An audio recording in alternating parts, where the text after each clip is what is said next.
Hi guys, kain tayo. Chicken pastil ulam ko ngayon. In-order ko sa online. Ayan. Ano. Try natin kung masarap. Yung chicken pastil. Kumain ka na, nak.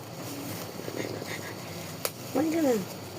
Ayan. Ngayon pa lang ako kakain. Hindi ako nakakain kanina kasi tulog ako. Pinagpahinga ko yung mata ko. Sinumpong ako ng vertigo ko.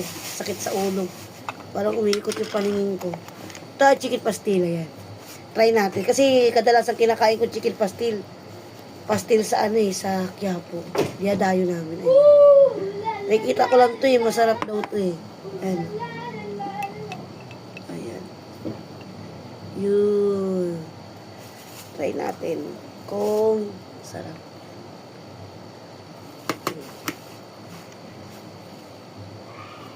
Ayoko magkamay. Nahihilo na naman ako. May ako nahihilo, sinusupo ko ng vertigo. Sarap siya. Masarap naman siya.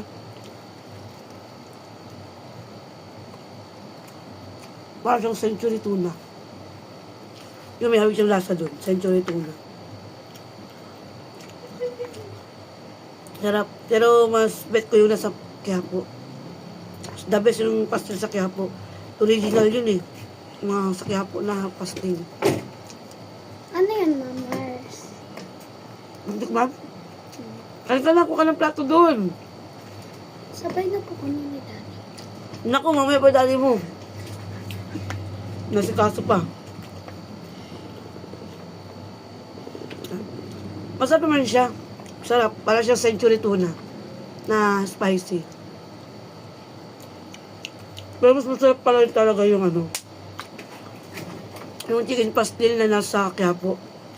Yung taga 10 piso. Ano po gagawin niyo dito sa Inoki? Wala pa nabibili si daddy namin. Ito ulam ko po, guys. Ulam ni Chismis. Hindi niya na alam nung uulamin niya Balik-balik na lang kasi siomay, hotdog, century tuna, ano pa.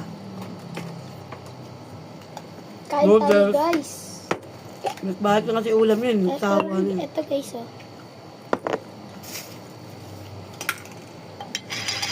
Buko ka dito. Di po, tabi po tayo. Namaya ito, kain natin to. Ano po Kahit yun? lalagyan ko muna ng laman ng Tama. kanin yung tiyan ko. Kanin ko lang. Lagyan ng kanin yung tiyan ko. Oo, yung tiyan ko lalagyan ko ng kanin. Para hindi sumakit. Mahirap na. Baka ma-appendix. Hindi appendix yun. Appendix pag... Hindi.